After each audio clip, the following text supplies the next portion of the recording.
1, 2, 1, 2. Welcome back to my face and voice movie fans. Hope you guys and girls are having a fantastic day out there in the world. Thanks for stopping back by the channel to hang out with me. How y'all doing? I am Handsome Bald Man Movie Reviews and News, and we're talking Alien Earth, Episode 6, entitled The Fly. Just right off the bat, I'd like to say this was a really, really good episode. It's not as exciting as the previous episode, but there's quite a bit of information we're getting here, and it still sets up new plot lines, threads, what's happening for the next episode. Really good stuff. This show continues to impress me. All right, so let's get into the episode. So the first thing we see is the lab and the current state of the creatures. We get to see the fly. We get to see the eyeball monster still chilling and hanging out inside the sheep.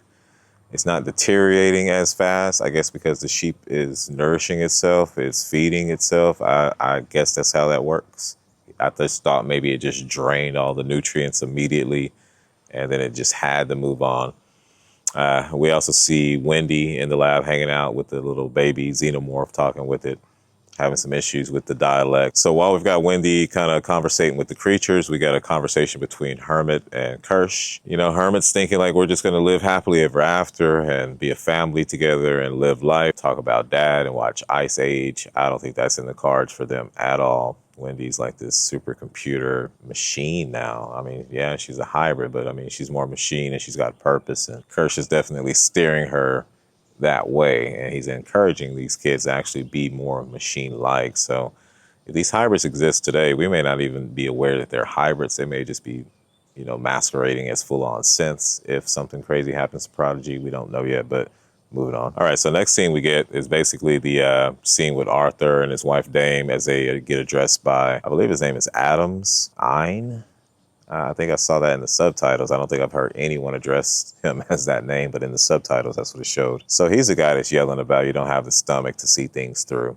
Basically, he wants to erase Nib's memory. It's really a decision made to just get these guys rolled out for the launch in 3 weeks, where they need to present them to the Five, apparently. Which we're kind of introduced to a representative of the Five later in the episode. But yeah, no idea what this is going to do to her. I think this is going to have serious implications. Arthur decides he doesn't want to do it. He basically stands up, says, I'm not doing it. He's fired on the spot. We don't really get much of a conversation between them once that decision is made. Arthur and Dane, they just kind of give each other a look. That's really all we get. I thought there'd be another scene. There's got to be like a cut scene maybe that shows them actually arguing about the decision, but that's not in the final episode. So got to keep the show moving. All right, the next up, we kind of get a little brief scene between Wendy and Hermit. That was also in the trailer about Hermit wants to leave, Wendy doesn't. She's absolutely siding with the creatures, you know, the xenomorph in particular. She's bonded with this one. She believes it can be good. Didn't see that coming at all, but it's interesting stuff. And then we get to the Yutani Cavalier meeting that's mediated by a representative from the Five, obviously the Five companies. And it was interesting. You know, the boy Cavalier with no shoes on is very disrespectful, just putting his feet on the table like that. I thought maybe Morrow might mention something about it being an inside job, but he bit his tongue, and no real resolution was made. It evidently, I guess it should be obvious, Yutani's violating several rules by trying to bring these specimens to Earth. So that came up, and looks like she was embarrassed in front of the Five for that. A staggering amount of money being thrown around here to get these creatures back. $50 billion offered. Cavalier kind of stuck with the 6-week quarantine, which is going to give him time to experiment with the creatures and obviously for things to go wrong. And Prodigy, I don't even think it's going to take 6 weeks unless we do some type of time skip for the next episode, and it's been 6 weeks. That'd be crazy if they did that. Could work. So yeah, with the meeting basically falling through, Yutani not getting her way, she does green light Morrow to engage operations slightly. And then we find out that Morrow and Kirsch, you know, actually seem to have history, and they have words. It's a pretty cool scene. In my mind, you know, as soon as I saw the elevator, Kirsch's hand pop in the elevator and stop Morrow from going down, and gets on with him, my mind immediately was like, holy smokes, we're about to get some, if you're a Game of Thrones fan, like I clearly am, we're going to get some Littlefinger Varys type stuff. And what we get is good. It's just not as grand as what I had in my mind. Still well written. I love the line about the until the first eyeball pops. That is absolutely new classic stuff right there. So Now, as far as Nibs and her memory being wiped, we did touch on that briefly with a conversation with Wendy. Wendy immediately spilled the beans, so I don't know how I felt about that. It definitely gets the ball rolling quick, so we don't have to waste time getting answers on that. Nibs is kind of docile, a little melancholy. She's just kind of out of it. Why don't she remember things? She's basically, why don't I remember? I don't have that.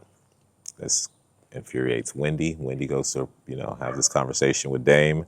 It's a brief conversation, but Dame definitely knew to step back and let her speak her piece, because Wendy is definitely slowly, I guess, siding with the dark side. And by that, I mean the synths, Kirsch. She's definitely taking his words to heart about stop pretending to be a human, and then siding with the xenomorphs as far as, them not wanting to be here. She's having all these one-on-ones with them, late nights, just hanging out. We don't really know what she's talking about with them. Their conversations are not subtitled. I'm not sure what these conversations could even be like. This is fascinating stuff we're getting here. You've got these kids that were dying, and now they've been given this gift of immortality, basically. They're too young to really comprehend what it truly means that they've been given. But their brains are supercomputers that are always analyzing things, but they're still children, and they're seeing adults act in ways they don't like. So I believe there are some serious Peter Pan analogies going on that are lost on me, as I'm not a fan of that story or that cartoon or that movie. My wife is. She says I need to watch it. I'm missing all kinds of stuff. So, see, I think she's right, So we're going to have to watch Peter Pan because of Alien Earth. Thanks. Now we get to where things really get interesting to me is with Kirsch. Once on the way back from the Yutani meeting, Kirsch just really kind of engages in his own thing. He's got his monitor. He's kind of directing things back at Prodigy. He sends the guy Toodles. I believe he chose the name Isaac, but we'll say Toodles because I'm certain that's his name. I'm not sure about Isaac anymore. No one's called him that, as far as I know. And I don't remember what episode that was. So yeah, so Toodles, gets the call to go to the lab to feed the creatures. He's all gung-ho, eager beaver, ready to please and show Kirsch he knows what he's doing. Of course he blows it, gets caught up. Not sure how that happened. I don't think the sheep really had anything to do with that, the eyeball monster.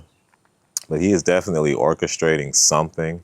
And I had some people comment on the last video that they thought the eyeball monster was actually trying to warn the scientists. I don't think so, man. After what we saw in this episode, clearly he wanted Toodles to get locked in that's such a crazy name. He wanted Toodles to get locked in there with the fly. And as soon as it happens, he just kind of bleated at him and then just looked at him like he just wants to see what'll happen. He's just observing. And so, yeah, Toodles met his end. Pretty graphic, gory for, synthetic. And it kind of went on for a bit. I was like, okay. Wow, this is, all right, great scene. Bravo, great special effects. I get it. And yeah, I'm not sure exactly what the eyeball monster's plan is, but clearly it's still ongoing because he just seems to be acquiring data. Just watching Wendy as well. Is he influencing the xenomorph, and the conversations that he and Wendy are having? That'd be crazy. That's a bit much, but there's definitely more going on. And Kirsch and this guy might actually team up and just unleash hell on Prodigy. Because as we see by the end of the episode, slightly after being unsuccessful, we're getting Hermit to come get face hugged. He's able to get Arthur to come get face. Actually, it's all just luck. It's actually Kirsch. It's not luck. Kirsch set this up. Sorry, I'm just kind of figuring this out in real time. But Kirsch is on the monitor watching the conversation between Arthur and Hermit. Almost forgot about that part. Arthur and Hermit have a scene where Arthur gives Hermit boat codes and, a way to get off the island and advises him to take his sister and get out of here. Kirsch sees all that, puts the data up on the screen at that moment that Toodles is hurt in the secured lab. Arthur goes down, slightly just there. And it just all falls into place, man. It's a little bit much, a little bit coincidental, but it all makes sense because Kirsch is watching it on the monitor, just orchestrating things as they happen to present themselves as opportunities is the way I interpreted the way things happen. So that's just my 2 cents. But yeah, it all goes down like we see in the trailer. Arthur gets face hugged, slightly gets him out of there, and some of the creatures are loose. Well, I think the fly is loose in the lab, and the episode just ends with this close-up of the eyeball monster inside the sheep. And it's like, what the hell is going to happen next, man? Are we really going to let these xenomorphs run around on Earth? I mean, them being on an island does kind of give us a little bit of a fail safe that ultimately maybe won't happen, but these things can swim. So I don't know, man. Great episode. Not as exciting as the previous one, but definitely super entertaining, well acted. I think it sets up some amazing stuff that we've got to kind of conclude in the next 2 episodes, or at least find a good stopping point so we end on a badass cliffhanger. As far as my review or rating on this episode, 8 out of 10. Standout moments to me were just like anything with Kirsch. It was interesting to see Yutani go at it with the Cavalier and the presence of the Five, or the introduction of the presence of the Five, I guess. I don't know. We're going to see a lot more of these guys, I imagine. And then the cyborgs possibly storming Prodigy to get the xenomorphs back.